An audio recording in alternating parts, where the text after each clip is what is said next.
Hello and welcome back to the channel. Today we're diving deep into a major development unfolding in the Red Sea. The U.S. Navy and its allies have significantly escalated their response to ongoing disruptions in one of the world's most critical maritime corridors. In a powerful show of force, coalition forces recently conducted a series of precise and coordinated strikes against Houthi targets in Yemen.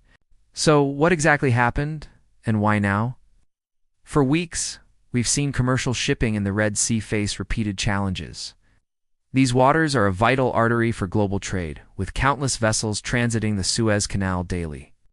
The disruptions have not only posed a direct risk to sailors and ships, but have also started to ripple through the global economy, causing delays and increasing shipping costs.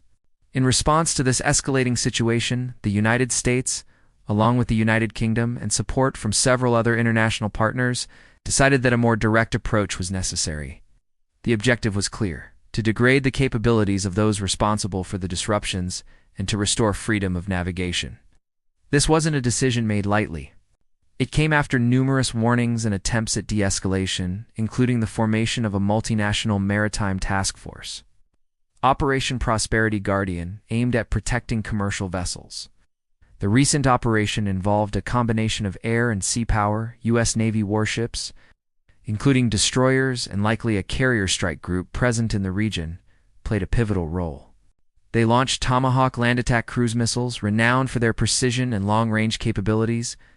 These were complemented by fighter jets, likely F-A-18s, taking off from aircraft carriers or regional air bases. The Royal Air Force also contributed with Typhoon jets, demonstrating the close coordination between the Allied forces. The targets were carefully selected. According to statements from U.S. Central Command, the strikes focused on specific military infrastructure. This included radar systems, drone storage and launch sites, and facilities used for storing and firing ballistic and cruise missiles. The goal was surgical: to dismantle the hardware used to threaten maritime traffic while minimizing impact on the surrounding areas. This is a key point. These were not indiscriminate attacks, but rather targeted efforts to remove specific military threats. Think of it like a complex, high-stakes chess game. The Houthi forces had been using their asymmetric capabilities, drones, and missiles to try and control a vital choke point. The coalition's move was a direct counter, aimed at taking those key pieces off the board.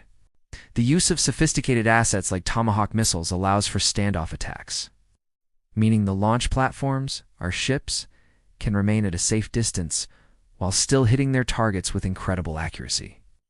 The immediate aftermath saw reports from Yemen confirming impacts in several locations, including Sana'a and the port city of Hadida. Defense officials have stated that the initial battle damage assessment indicates the strikes were successful in degrading the Houthis' ability to conduct further complex attacks. However, they also remain vigilant, acknowledging that the threat may not be entirely eliminated. The situation is dynamic, and naval assets in the Red Sea remain on high alert. What does this mean for the bigger picture? Firstly, it sends a strong and unequivocal message that attacks on international shipping will not be tolerated. Freedom of navigation is a cornerstone of international law and global commerce, and the world's major powers are demonstrating their commitment to upholding it. By directly targeting the source of the attacks, the coalition aims to reestablish a deterrent that had been eroding.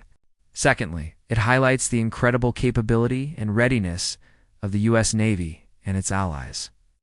Operating a carrier strike group, coordinating with international partners, and executing complex, multi-platform strikes in the dead of night is no small feat.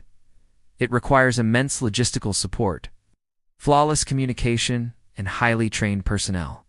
It's a real-world demonstration of the power projection and global reach that these naval forces possess. The international reaction has been, as you might expect, varied. Allies in the coalition have voiced strong support, framing the action as necessary and defensive. Many shipping companies and maritime organizations have also expressed relief, hoping this will lead to a safer passage through the Red Sea. They've been forced to reroute ships around the Cape of Good Hope in Africa, a much longer and more expensive journey, so a return to normalcy is something the entire industry is hoping for. However, the situation remains tense. The day after the main strikes, there was another. smaller-scale U.S. strike against a radar site that was reportedly being prepared for further use. This indicates that the coalition is not just conducting a one-off operation, but is engaged in what they call dynamic targeting, actively monitoring the situation and responding to emerging threats as they appear. It underscores their commitment to seeing this mission through. So, what should we watch for next? We'll be keeping a close eye on the maritime traffic in the Red Sea.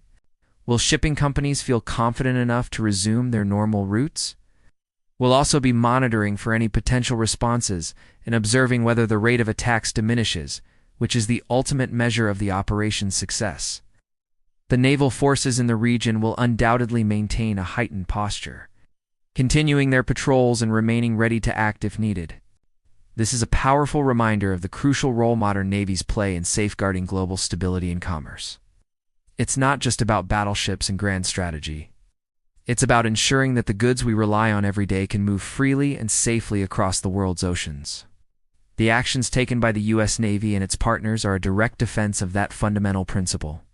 The hammer has indeed dropped, and the world is now watching to see the effects. This story is far from over, and we will continue to bring you the latest updates and in-depth analysis as it develops. The complex interplay of geopolitics, military technology, and global economics is on full display in the Red Sea right now. Thank you so much for joining me for this important breakdown. If you found this analysis helpful, please hit that like button. And be sure to subscribe and turn on notifications so you don't miss our future updates on this and other critical global events. We appreciate your support. Stay safe, and I'll see you in the next video.